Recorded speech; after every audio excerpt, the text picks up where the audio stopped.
Bueno, buenos días a todos, a todas y a todes. En la entrada de hoy al campus virtual, a través de este video, voy a presentarles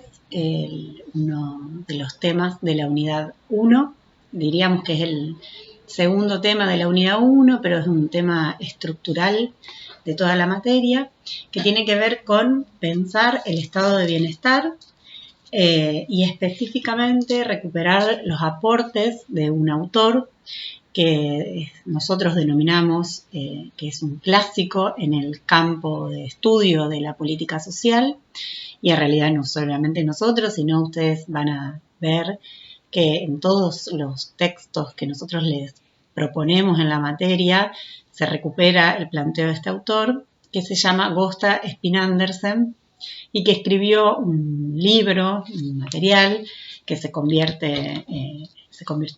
y sigue siendo un clásico que se denomina Los tres mundos del estado de bienestar. Así que en este encuentro lo que vamos a hacer es un poco recuperando el análisis de André Nachi Soldano, que es el texto que ustedes ya han leído y analizado. Vamos a sumar el planteo de Spinander en relación al estado de bienestar, para luego en las clases siguientes poder analizar particularmente cómo se desarrolla el estado de bienestar en Argentina y cuáles fueron las particularidades, y también hacer un análisis respecto del estado de bienestar en Latinoamérica. Así que bueno, un poco esta es la propuesta. Probablemente esta clase sea un poco más larga que la anterior, porque es un tema con una densidad teórica muy importante, y además porque nosotros consideramos que el análisis del estado de bienestar es un punto de partida inexorable para pensar en la política social. Ustedes van a ver que de aquí al más, una vez que hayamos presentado de qué se trató el estado de bienestar o de qué hablamos cuando hablamos de estado de bienestar, todas nuestras referencias van a poner el acento en este momento histórico, ya sea para analizar las transformaciones contemporáneas en relación a ese estado de bienestar, como también para caracterizar diferentes dimensiones de ese momento histórico. Entonces, por un lado, les voy a hacer una presentación general en relación a de qué estamos hablando cuando hablamos del estado de bienestar, de qué momento histórico, y pensar en tres fases o etapas del desarrollo de ese estado de bienestar. Y en un segundo momento lo que voy a hacer es presentarles la propuesta de este autor específicamente, que lo que hace es complejizar un poco la mirada respecto de los estudios que hasta ese momento, que estamos hablando de la década del 90 de este libro, abordaban este tema. Entonces, ¿se acuerdan que en el encuentro pasado nosotros hablábamos de que cuando pensamos la política social podemos pensar en diferentes cuestiones que atañen a la discusión respecto a este tema? Entonces hablábamos del proceso de ciudadanización, de la cuestión de los derechos, de la cuestión de la protección social, y decíamos que todas estas formas son formas de pensar el abordaje de la política social. Ahora bien, si nosotros tenemos que hacer un análisis en perspectiva histórica respecto del desarrollo de la política social, podemos marcar como, por lo menos en esta materia nos situamos, en tres grandes momentos históricos. Podemos pensar el siglo XIX y incluir en ese siglo XIX la época, podemos decir, de las revoluciones, fundamentalmente la revolución industrial, como un momento que inaugura ciertas discusiones respecto de las protecciones sociales y de quién va a llevar adelante esas protecciones sociales. El siglo XX, que a su vez también lo podemos subdividir al interior de lo que fue el siglo XX por la cantidad de acontecimientos que marcaron ese momento histórico. Podemos decir principios del siglo XX, en donde todavía vemos ciertas continuidades respecto del siglo XIX, mediados del siglo XX y desde la década de los 70 a la actualidad como un tercer momento. Ustedes verán que esta primera división que yo hago o etapización respecto del despliegue de la política social coincide con la que plantean Andrenach y Soldano en su texto cuando hablan de un estado clásico, un estado social y un estado neoclásico. Entonces lo que podemos pensar es que en el siglo XIX lo que comienzan a emerger a partir fundamentalmente del desarrollo del capitalismo como modo de producción y podríamos decir la adopción del capitalismo como modo de producción, lo que empiezan a emerger son ciertos interrogantes respecto, podemos pensar de dos cuestiones. Por un lado, ¿qué actor va a generar las condiciones para que el capitalismo se pueda desarrollar como tal? Es decir, ¿qué actor va a garantizar que los trabajadores estén preparados y capacitados para ofrecerse como mano de obra en el mercado de trabajo? Y por otro lado empieza a emerger la pregunta respecto de qué pasa con aquellos trabajadores que en el marco del proceso de trabajo sufren algún accidente o alguna situación que podemos pensar como imprevista y que por lo tanto ya no pueden seguir desarrollándose a través del trabajo y costeando sus necesidades, ganándose la vida a través del trabajo. Y también qué pasa con aquellos trabajadores que llegado a un determinado punto de su vida ya no van a seguir trabajando. Estamos hablando del caso típico de las jubilaciones y las pensiones para el caso de los trabajadores invalidados o incapacitados. Entonces, en el siglo XIX, fundamentalmente a fines del siglo XIX, esta discusión empieza a tener cada vez más importancia. Es decir,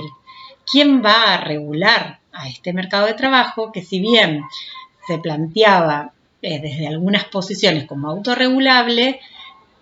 la experiencia daba cuenta de que no era posible que esa autorregulación generara condiciones de posibilidad para la reproducción de la vida de estos propios trabajadores, sobre todo quienes se encontraban en estas dos situaciones. Entonces, el siglo XIX en ese sentido va a ir sentando ciertas bases respecto de algunas discusiones en relación a cuál es la población que debe ser protegida y por qué actor. Y ahí es donde decimos que el Estado empieza a ubicarse como un actor central en relación a garantizar, en primer lugar, la posibilidad de reproducción del capitalismo, porque tal como veíamos también en la clase pasada, el Estado es un Estado que garantiza las condiciones de reproducción del capitalismo y a través de esa garantía también va generando ciertas protecciones a poblaciones que en un primer momento son muy limitadas y muy acotadas, ligadas a este mercado de trabajo y que después vamos a ir viendo que con el tiempo se van expandiendo. Entonces, este es el primer momento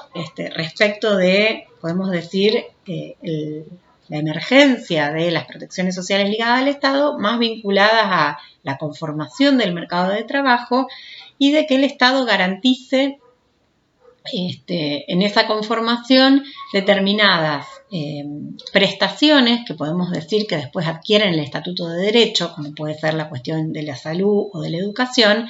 que también están vinculadas indirectamente a ese mercado de trabajo, en tanto y en cuanto preparan a los trabajadores para ofrecerse en el mercado de trabajo. En el siglo XX podemos pensar que esta discusión se sigue dando fundamentalmente a principios del siglo XX y que en general el modo en el que se resolvió fue a través de la concertación entre, si se quiere, actores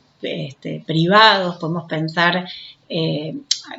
actores privados en el sentido de pensar que eran individuos que se agrupaban para responder a estas necesidades y lo hacían, satisfacían de esta manera problemáticas que tenían que ver con el orden de lo público, que eran comunes a la población. Estoy pensando, por ejemplo, en las iniciativas ligadas al mutualismo, al cooperativismo, que lo que van a plantear es determinadas estrategias construidas por las propias comunidades, por los propios individuos, para hacer frente a estas situaciones. Por eso podemos pensar, por ejemplo, que el inicio del sistema previsional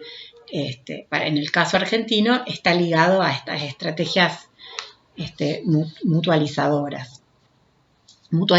de estos riesgos. Pero en el siglo XX nosotros marcamos un momento de quiebre, que no lo marcamos solamente nosotros, sino que todos los libros que recuperan la historia de este siglo lo van a marcar como un momento de quiebre y transformación, que es la denominada crisis de 1929 o crisis de Wall Street, en donde se produce una redefinición respecto del capitalismo a nivel global y fundamentalmente lo que plantea es una redefinición respecto del rol del Estado en relación a la intervención en la economía. Entonces ahí podemos pensar que esa crisis del 29 lo que va a plantear es la necesidad de que el Estado gestione esa crisis, que realice determinadas acciones para poder hacer frente a esa crisis, que como sabemos fue una crisis que implicó, entre otras cuestiones, la sobreproducción, o sea, la dificultad para consumir aquello que se producía. Eso generaba también que existan dificultades para poder equilibrar los precios, ¿no? Y equilibrar esta libre juego entre la oferta y la demanda. Entonces, un poco en ese momento histórico lo que se va a plantear es, bueno, el Estado tiene que tomar las riendas respecto de esta situación y poder gestionar la crisis